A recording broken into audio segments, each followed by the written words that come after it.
Recently, Kendrick Lamar and Drake had a beef, and people believe, and even I believe, कि अपने Kendrick भैया ये beef जीत गए। पर इस टाइम के अराउंड इंटरनेट पे मुझे मल्टीपल पोस्ट देखने को मिले on Reddit, Twitter and even on YouTube. What if Kendrick Lamar and Eminem had a beef? तो भाई इन दोनों में कौन जीतेगा? और क्यूरियस होके मैंने ये सेम सवाल अपने ब्रॉडकास्ट चैनल में भी पूछा। तुम्हें शायद पता नहीं होगा क्योंकि तुम लोगों ने मेरा चैनल ब्रॉडकास्ट चैनल ज्वाइन नहीं कर रखा है और इंस्टाग्राम पे भी फॉलो नहीं कर रहे होगे तुम लोग, तो लिंक मिल जाएगा डिस्क्रिप्शन में, कर लो, वहां पे इंटरेस्टिंग अपडेट में डालता रहता हूं। और तुम लोग को इंडिया का तो पता ही होगा, इंडिया में लगभग हर बंदा एमिनेम का फैन है, तो ये सवाल इंस्टाग्राम पे पूछना ज्यादा सेंस बनाता नहीं है। Okay, so Eminem is one of the best diss rapper we have ever seen in hip hop. He started his career as a battle rapper. Eminem ने पास्ट में लोगों के करियर डिस्ट्रॉय कर रखे हैं, डिमोलिश कर रखे हैं, इवन रैपर्स के जॉनरा चेंज करवा रखे हैं। Bully, nail in the coffin, the sauce, quitter, hit em up, girls, the warning, can I bitch, hail Mary, go to sleep, I remember, Kill Shot, and the whole Kamikaze album is the proof. On the other hand, Kendrick Lamar is more creative and poetic as a lyricist. Kendrick Lamar wants his listeners to get something out of his songs जो वो बनाते हैं, and his songs makes us think and reflect upon ourselves. How much a dollar cost? A song by Kendrick Lamar is perfect example of it. But recently Kendrick Lamar ने हमें अपना एक नया version दिखाया है। हम लोगों ने recently ही देखा है he can go brutal as well. और जब बात diss track की आती है, he is really good in playing chess moves. और currently 2024 में हम ये बोल सकते हैं Kendrick Lamar can go head to head with any rapper in a beef. Okay, so yes, वापस आते हैं हम अपने सवाल पे। What if Kendrick Lamar and Eminem had a beef? तो इन दोनों में कौन जीतेगा?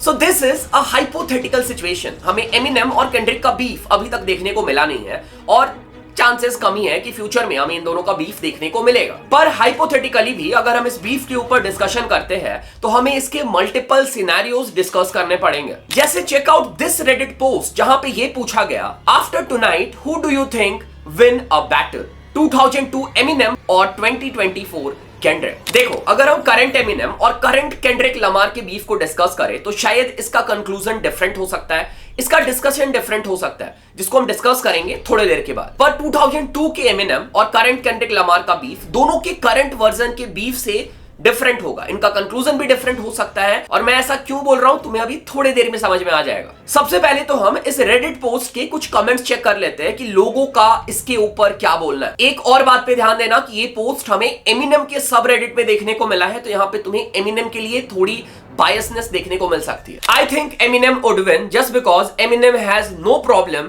exposing himself. Drake has a graveyard in his closet that he would rather keep hidden, giving Kendrick the edge of there is a leaker. Kendrick is not on another label artistically. Eminem just went down a different path over time, and there are different ways to be artistic. Kendrick and M rap for different reasons. Rap is more personal to Eminem than probably anyone else out there.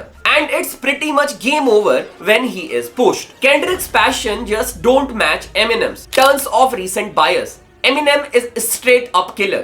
Go re-listen to Not Alike. Not Alike हमें kamikaze में देखने को मिला था, जिसमें Royce दी 5'9" का feature था, where Eminem went all out, जिसमें मल्टीपल रैपर्स के ऊपर शॉट्स लिया था Eminem ने, इंक्लूडिंग MG के। Don't think modern M would go hard as F. Okay, so I totally agree with all these comments. Early Eminem was a battle rapper. He was brutal. He had nothing to lose. He was ruthless. और हम लोगों ने इन सारी चीजों के reflection even Eminem के alter ego Slim Shady में भी देख रखी है। Nail in the coffin, do re mi, the sauce, ये सारे ट्रैक हमें अर्ली 2000s में एमिनेम के साइड से देखने को मिले थे, और ये सारे डिस ट्रैक एग्जांपल है how brutal was early 2000 Eminem. मैं तुम लोग के लिए अभी एक द गेम का क्लिप प्ले कर देता हूं। और द गेम इकलौते ऐसे रैपर नहीं थे, मल्टीपल और भी रैपर्स ने उस टाइम पे इस चीज को पॉइंट आउट किया था, don't F with the white boy.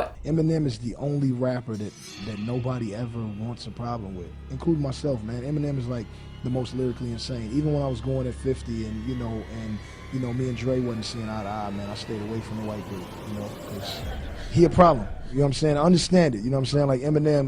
वो अलग बात है, रिसेंटली द गेम ने खुद एमिनेम को डिस किया है, बट इस क्लिप में द गेम पुराने एमिनेम के बारे में बात कर रहे थे। सो अगर हम कंक्लूजन पे आए, if current Kendrick Lamar had a beef with 2002 Eminem, 2002 के एमिनेम मेरे हिसाब से जीत जाएंगे। इन दोनों का बीफ तो बहुत इंटरेस्टिंग होगा, but Eminem will take it. Artist है भाई, और भाई के साइड से हमें एक ईपी देखने को मिला है जिसका नाम है सेशन ईपी। जब मेरा मन पूरा सीक्रेट लाइफ से तो निकलो यार से जैसे कोई स्पेशल लाइन करो सांस पे तो निकलो यार से जैसे कोई स्पेशल लाइन करो सांस पे तो मिलते हैं बाद में होलो मेरा star man. This whole EP has a trap sound and trap vibe to it. मुझे भाई का परफॉर्मेंस बहुत ही सही लगा। इवन ट्रैक्स जो है वो भी बहुत ही अच्छे हैं, composition is really good, music production भी बहुत सही है। इवन हर ट्रैक का तुम लोग को म्यूजिक वीडियो भी देखने को मिलेगा जहां पे भाई ट्रैक्स को खुद परफॉर्म कर रहे हैं। So overall this is a good project. So अगर तुम लोग ट्रैप म्यूजिक पसंद करते हो, डेफिनेटली ये ईपी तुम लोग को पसंद आएगा। बढ़िया काम कर रखा है भाई ने।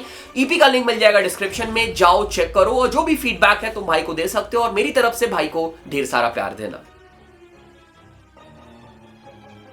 ओके, अब हम आ जाते हैं अपने सेकंड हाइपोथेटिकल सिनेरियो पे।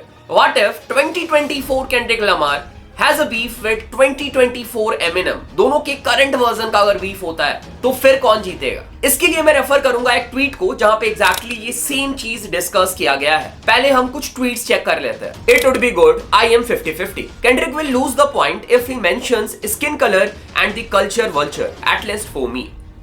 Valid point. Marshall is destroying Drake and Kendrick together. The question is supposed to be how many Kendrick would take to beat Eminem, because one is not enough. Funny thing is Eminem is the best diss rapper with the most bodies under his tracks. Remember when Eminem dissed himself and still won against 3 men on the movie 8 Miles? हम movie के साथ तो compare नहीं कर सकते. For me this is not a valid point. I think Kendrick takes it. Rap beef is mostly decided in the court of public opinion, and the public for the whatever reason doesn't love Eminem. I don't think there is any legit dirt on either, so all Kendrick would have to do is say revival stinks and everyone would agree.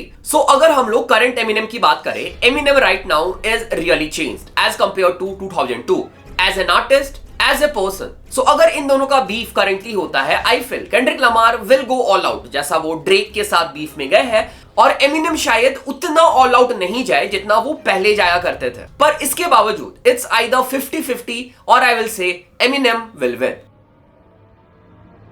So Eminem is more skilled technically as a lyricist. Eminem के versus ऐसे होते हैं जिसको सुनने के बाद you will go भाई dam क्या बोल दिया है, मतलब क्या ही वर्स है, और तुम उसको दोबारा चेक करोगे, दोबारा सुनोगे, प्रॉपर्ली समझोगे। Eminem's track Hellbound is good example of it. On the other hand, जैसे मैंने इंट्रो में भी बताया था, Kendrick Lamar is more poetic, he is more creative, and his songs and tracks are more concept based. So at the end, अगर तुम लोग as an artist Eminem और Kendrick Lamar को देखो, it's like bars versus concept, where Eminem is good with bars and Kendrick Lamar is good with concepts. Currently as an artist, अगर मुझे Kendrick Lamar और Eminem दोनों में से एक को पिक करना पड़े, I will definitely go with Kendrick Lamar. मैं खुद Eminem का बहुत बड़ा फैन हूँ, I am a stan. ठीक है, मुझे अभी भी याद है कॉलेज में जो मेरा कबर्ड था उसमें मैंने खुद से Eminem का पिक्चर ड्रॉ करके रखा था। Eminem की वजह से मैंने रैप म्यूजिक में इंटरेस्ट दिखाया, रैप सुनना स्टार्ट किया था। ठीक है, लिटरली मैं Eminem के गाने सुन के इमोशनल हो जाया करता था। But recent Kendrick Lamar as an artist is better than Eminem. पर अगर बात डिस ट्रैक की आएगी, बीफ की आएगी, I will go with Eminem, चाहे वो 2024 के वर्जन हो या 2002 के version. For me Eminem is a better diss rapper than Kendrick Lamar. Okay, so this was it, this was the video. ये वीडियो हाइपोथेटिकल सिचुएशन पे बना हुआ है, तो यहाँ पे किसी की भी पॉइंट 100% करेक्ट नहीं हो सकती है। सब अपनी थ्योरी ही दे सकते हैं, जैसे बाकी लोगों ने अपनी थ्योरी दी है, मैंने भी यहाँ पे अपने साइड से अपनी थ्योरी एक्सप्लेन करी है। अगर तुम मेरे से एग्री करते हो प्लीज कमेंट करके बताओ, अगर डिसएग्री करते हो तो उसे भी प्रॉपर रीजन के साथ नीचे एक्सप्लेन करके बताना, मुझे बहुत अच्छा लगेगा। बाकी अगर तुम लोग इस चैनल पे international hip hop content regular देखना चाहते हो तो चैनल को सब्सक्राइब कर लो। मैं बैलेंस बना के चलूंगा DHH का और इंटरनेशनल हिप हॉप का, क्योंकि मैं स्टार्टिंग से इस चैनल पे हिप हॉप कवर करता हुआ आ रहा हूं। कभी भी मेरा चैनल सिर्फ DHH डेडिकेटेड चैनल नहीं था, तो उस चीज को मैं मेंटेन करके चलूंगा। ठीक है, और DHH कंटेंट भी आएंगे, इंटरनेशनल हिप हॉप कंटेंट भी आएंगे, और बाकी जगह के कंटेंट भी मैं कवर करूंगा, जैसे नेपाल हो गया, बांग्लादेश हो गया, यहाँ के कंटेंट भी तुम्हें देखने को मिल जाएंगे। सो यस, प्यार दिखाओ, सपोर्ट करो and do subscribe. Take care.